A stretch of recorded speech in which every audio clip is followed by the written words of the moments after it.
Bonsoir et bienvenue dans cette édition de votre journal de 22 h à la une ce soir. Concernant la période bénie du mois du Ramadan, pas de changement des prix des légumes et des fruits. Et dans l'actualité internationale, la Corée du Nord répond aux sanctions imposées par le G7 par des tirs missiles.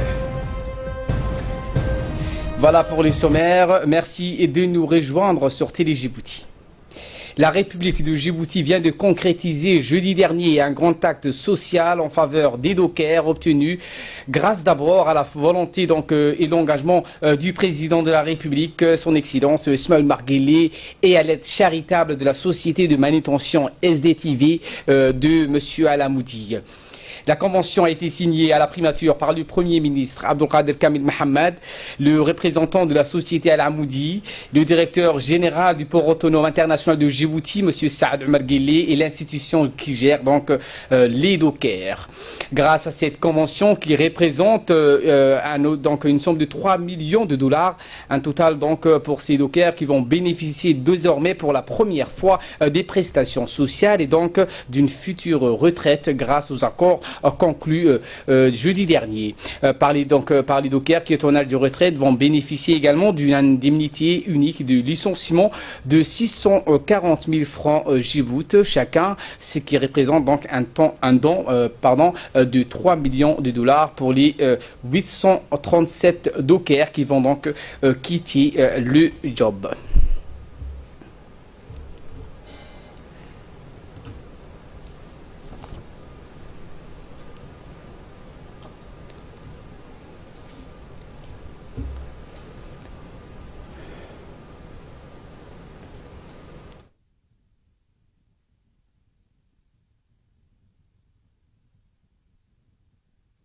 Et je vous propose à présent de suivre l'intervention du Premier ministre qui s'est réjoui donc de la signature de cette convention.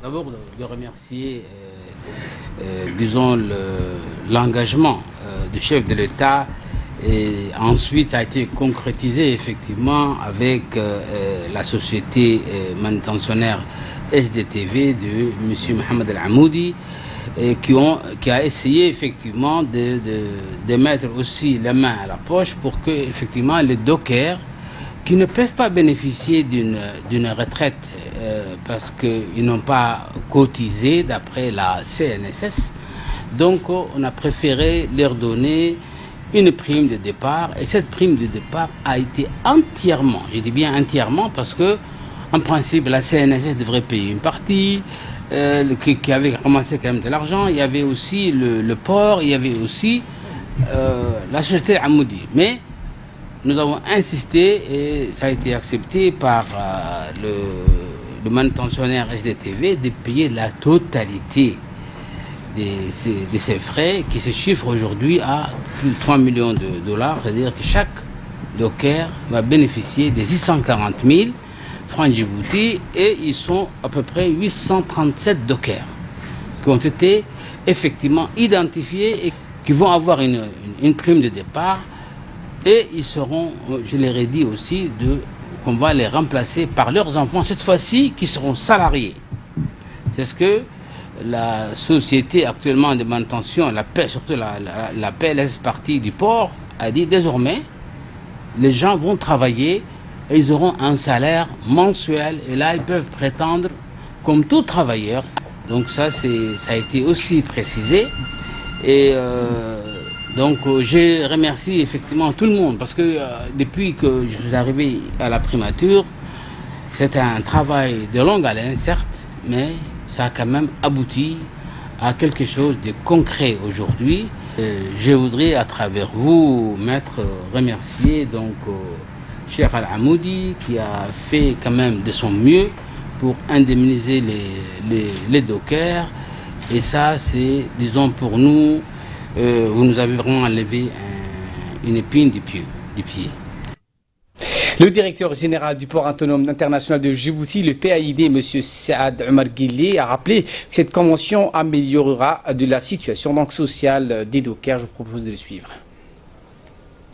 Signer un protocole d'accord avec le port de Djibouti SA afin d'attribuer 3 millions de dollars aux dockers qui vont partir à la retraite, c'est-à-dire les dockers qui ont atteint l'âge de 55 ans, et ça représente une population de 817 dockers.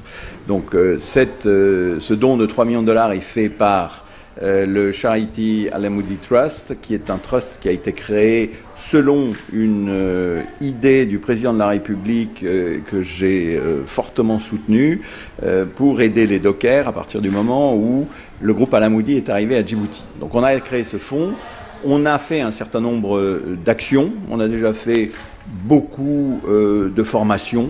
Alors la formation c'est bien, mais la formation ça sert un petit peu aux deux parties, notamment à celui qui dispense la formation. Là on est passé à la charité ça n'a qu'un seul but, c'est le récipiendaire, c'est celui qui reçoit, c'est celui qui touche, et c'est celui qui va en bénéficier.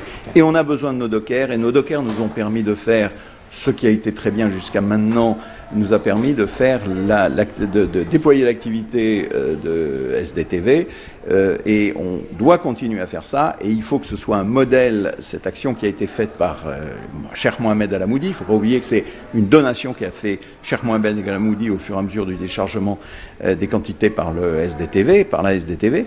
Donc il faut que ce soit un modèle pour les autres sociétés. C'est un projet qui est un projet sociétal, c'est un projet solidaire, et il faut qu'on soit maintenant, Djibouti est en plein essor, il faut qu'on arrive à avoir un exemple et une société qui soit basée. La direction de la CNSS prendra le relais. Une fois l'âge atteint, donc il y aura l'indemnisation de ces dockers de fin de service, plus le remboursement de la part salariale. Et ils auront les mêmes droits qu'est le travailleur normal, le travailleur indépendant. Donc tout sera déjà, ils auront un seul interlocuteur, et ce sera le PLS du port qui sera l'employeur. Et il y aura toujours l'indemnisation des fins de travail avec dès qu'ils atteignent l'âge de 55 ans.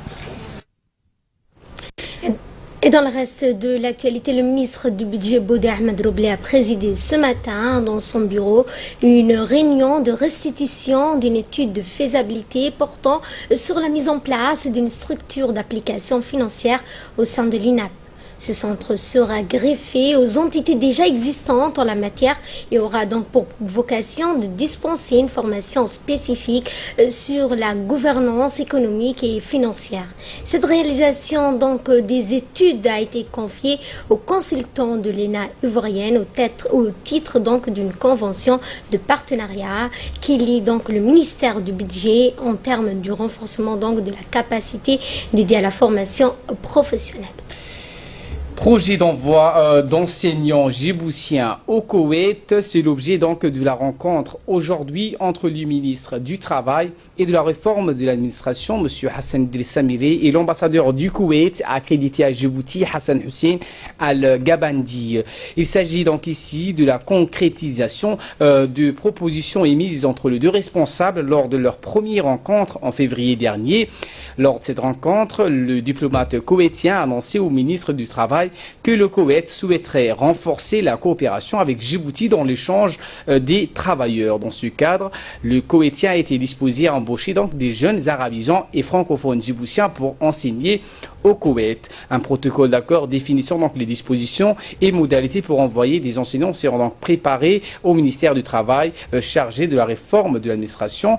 Outre le ministre du Travail, le conseiller du ministre Osman Ali Mohamed a pris part à cette réunion. Et nous vous annoncions au début du journal, les habitants se réjouissent en ce mois béni de Ramadan, qui est une occasion donc de repentance des musulmans et de se repentir, de profiter de toutes les bénédictions divines comme l'année précédente. Le mois de Ramadan est en plein donc milieu de la canicule estivale, ce qui nécessite donc à consommer des fruits et des légumes pour se réhydrater correctement après avoir rompu le jeûne. Dès la première donc heures de la journée, les habitants s'entassent dans les marchés de la capitale et cette année on constate pas moins donc d'une augmentation abusive du prix des fruits et des légumes. Le mois béni de Ramadan est une occasion pour les vendeurs de fruits et de légumes donc qui voient donc augmenter leur vente de plus en plus, plus que les autres mois, constater donc la variation de prix des fruits et des légumes durant le mois de Ramadan. Une équipe de la RTD s'est rendue sur le marché pour constater de visu la situation des prix des fruits et des légumes. Apparemment donc le prix donc en matière nécessaire des fruits et des légumes sont restés inchangés pour la plupart des fruits et des légumes par rapport aux autres mois de l'année. Le prix des dattes est de 350 le kilo, du pétrole lampant 140 francs. On vit donc une légère augmentation de la pâte sec et le fruit le plus consommé durant ce mois béni de Ramadan, 130 francs le kilo, tandis que seul le prix des lentilles connaît une hausse remarquable à 480 le kilo. Les différentes interventions au micro ne se plaignent pas donc beaucoup cette année de prix, car presque tous les fruits et légumes ont gardé le même prix par rapport donc à chaque année, et que tous ils ont demandé à ce que le ministère du Commerce soit vigilant dans le contrôle des prix. À l'instar des autres régions du pays, aujourd'hui, l'examen de l'OTI session 2016-2017 s'est déroulé dans 4 centres prévus à cet effet dans la région d'Ali Sabié. 2 autres ont fonctionné dans les sous-préfectures d'Aliadé et de Holhol. Les 10 centres d'examen ont ouvert leurs portes à 6h30. En total, donc, 793 candidats étaient inscrits dans toute la région d'Ali Sabié. Les épreuves ont bel et bien débuté à 7h30. Une délégation conduite par le préfet de la région, Mohamed Ouabari Assoui, composée du président du conseil régional, de l'inspecteur responsable de cet examen dans la région d'Ali Sabié pour les MENFOP et des conseillers pédagogiques. À noter que la nouveauté pour cette année, la correction de l'examen de l'OTI, la saisie des notes et la proclamation de cet examen sont décentralisées et se dérouleront à Ali Sabié au siège de l'inspection régionale. On est là aussi. S'il y a eu ces épreuves se déroulent dans les meilleures conditions, nous allons rendre hommage, remercier le préfet de la région de Dikil, M. Mohamed Ahmed Chekho, qui nous a facilité avec ses sous-préfets l'acheminement des sujets, de l'ensemble des sujets, de la sécurité des sujets. Et nous les remercions infiniment. Nos remerciements s'adressent aussi à Monsieur le Président du Conseil régional, Abdurrahman Younissare, qui aussi ne ménage ses efforts pour rendre la région de Dikil une région vivante. Aujourd'hui, nous sommes très satisfaits que ces épreuves se déroulent à Dikil et nous allons faire preuve de sérieux et d'abnégation pour que la région de Dikil, qui comptabilise 1312 candidats par rapport aux autres régions qui comptabilisent moins, puisse ces épreuves se dérouler dans les meilleures conditions possibles. Nous vous remercions. C'était donc Dikil, la ville de l'unité, qui ont démarré eux aussi hier matin donc les épreuves de l'OTI, où donc 1312 candidats répartis dans 8 centres d'examen ont composé pour ces épreuves de cet examen de passage en 6e année du collège. Revenons maintenant pour la région d'Ali Sabié. Donc 2 autres, je vous le disais, ont fonctionné de la sous-préfecture comme Aliadé et de Holhol. Les 10 centres ont ouvert donc à leur porte à 6h30. Au total, dans la région d'Ali Sabié, 793 candidats étaient inscrits dans toute la région d'Ali Sabié. Les épreuves donc ont débuté à 7h30. Une délégation conduite par le préfet de la région d'Ali Sabié, Mohamed Ouabari Assoui, composé du président du conseil régional de cette région, ont passé donc en revue les différents centres d'examen. À noter que la nouveauté pour cette année, la correction d'examen se feront donc à Ali Sabié. La saisie, la proclamation de cet examen seront donc décentralisées. Et dans le cadre du programme de renforcement des capacités des associations de quartier 7, l'Agence djiboutienne de développement social, l'ADDS, a organisé jeudi une cérémonie de clôture en partenariat avec le Centre de développement communautaire de quartier 7. Une cérémonie pour 13 projets communautaires financés à travers donc le Fonds de développement communautaire et réalisée avec l'appui de la Banque mondiale. Cette cérémonie qui s'est donc tenue au CDC de quartier 7 avec la présence l'absence du président de la commune de Bloos, M. Mohamed Ismaël, le directeur de développement de la DDS. Et donc ce fonds de développement communautaire est un petit fonds consacré au quartier 7 pour soutenir les activités menées par les associations. Donc petite subvention de $3000 US équivalent à 500 000 francs Djibouti. Le but de ces activités financières est d'améliorer l'impact de la durabilité du programme d'investissement financé dans le cadre du second projet 2017. Donc les responsables ont pris part tour à tour donc en se félicitant donc de ces projets que réalisent ces associations pour les efforts qu'elles ont donc présentés pour l'obtention des derniers résultats. La commune de Bloos a affirmé donc le soutien aux côtés de la DDS. Dans ces efforts, le directeur de développement social, M. Dirie Farah, a également profité de l'occasion pour sensibiliser et à encourager les associations à participer à l'appel de proposition. La DDS remercie donc le partenaire stratégique qui se tient donc à ses côtés pour l'exécution de ces activités. Il s'agit du secrétariat d'État à la jeunesse et au sport, la commune de Bloos et la sous-préfecture du 2e arrondissement qui ne ménage aucun effort pour la parfaite collaboration pour le bon déroulement de notre mission, a-t-il dit, donc de lutte contre la pauvreté et l'exclusion sociale. Autre actualité de ce 22h, donc à la page santé, pour la première fois, l'équipe médicale de l'hôpital du Balbala d'Ichiro réalise une opération de chirurgie pédiatrique hier matin dans la journée du 28 mai dans le bloc opératoire de l'hôpital. Cette opération a été rendue possible grâce au chirurgien cubain Dr Jesus, spécialiste en chirurgie pédiatrique. L'enfant a été donc référé au poste de santé de Douda par une malformation due à une occlusion abdominale. À ce titre, le nouveau-né n'a pu bénéficier d'une exploration parachimique à type d'échographie abdominale effectuée par Dr Timiro Aden, pédiatre et néonatologue de l'hôpital du Balbala. Suite au diagnostic de diverculite Michel compliqué d'hypoplasie intestinale, une intervention chirurgicale a été donc programmée pour faire une réparation de la paroi abdominale pour le nouveau-né. L'intervention chirurgicale a duré à peu près plus d'une heure sous anesthésie générale et fut une réussite pour l'enfant, totalement dans le sens où elle a permis au nouveau-né d'avoir une vidange gastrique optimale. Et autre actualité de ce 22h, la direction du ministère des Affaires musulmanes, de la culture et des biens waqf a lancé ce matin officiellement la préinscription pour le Hajj de cette année 2017. Cette opération d'inscription s'est déroulée simultanément dans l'arrondissement de la capitale de Djibouti, des 5 régions de l'intérieur. Cette préinscription a donc vu la participation du directeur du Hajj, également directeur des affaires musulmanes par intérim, Ousmane Awale, le directeur du bureau régional, M. Abdirahim Mohamed Hamid. Cette réunion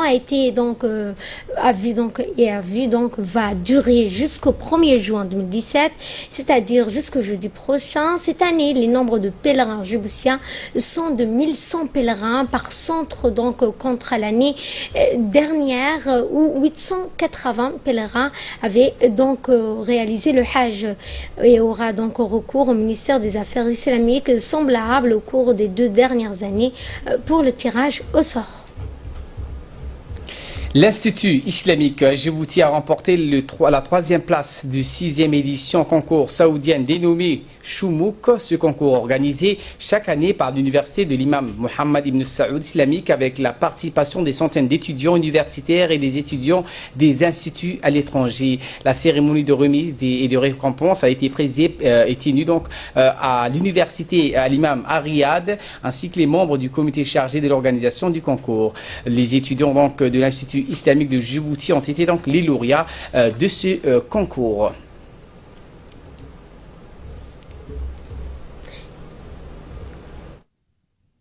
Et dans notre dossier de ce 22h, les femmes sont à l'honneur. Les femmes djiboutiennes ont lutté inlassablement pour l'accession à notre souveraineté nationale. Dans ce 22h, donc, le magazine portera sur les femmes et la marche vers l'indépendance. Regardez.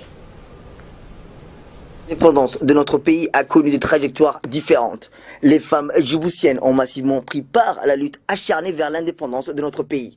Elles s'occupent une place prépondérante dans les combats de la lutte de l'indépendance. Partout, le constat est que l'histoire a été essentiellement écrite au masculin, occultant ainsi le rôle non moins important qu'ont joué les femmes sur les fronts comme dans les coulisses. Ce désintérêt pourrait s'expliquer par les persistances des préjugés qui confinent la femme de l'époque coloniale à la sphère domestique. La sphère publique étant au domaine exclusif de l'homme, surtout lorsqu'elle concerne une activité aussi virile qu'est la guerre. Mais ce désintérêt n'est certainement pas tout à fait neutre au regard des responsabilités qui découleraient de l'exposition de la publicité des vérités historiques souvent dérangeantes. Notre dossier lève un pan de voile sur ce volet héroïque de la participation des femmes djiboutiennes dans les guerres de libération nationale et de son impact sur l'amélioration de la condition féminine de nos jours. Cette participation a entraîné un changement et une transformation de la place, du statut, de la rôle des femmes de notre pays qui ont émergé à l'indépendance. Par ailleurs, l'implication des femmes à la guerre de l'indépendance a contribué à bâtir une culture politique durable chez les gens féminines. Elles étaient des artistes politiciennes ou encore militantes issues de la société civile. Tous, elles sont réunies à lutter à l'indépendance. Mais elles ne sont pas restées en marge de la lutte nationalisée, mais elles se sont illustrées comme des véritables sœurs d'armes de leurs compatriotes masculins. Le peuple djiboutien se dote de la République d'une loi fondamentale respectant l'égalité des sexes. La population se manifeste l'esprit de la tolérance et de l'égalité des sexes et d'agir pour la consolidation, de se compléter mutuellement. Les efforts entreprises elles-mêmes ont mené aujourd'hui que les femmes djiboutiennes se dotent d'un véritable changement de sa cadre de vie et de l'ensemble de la population.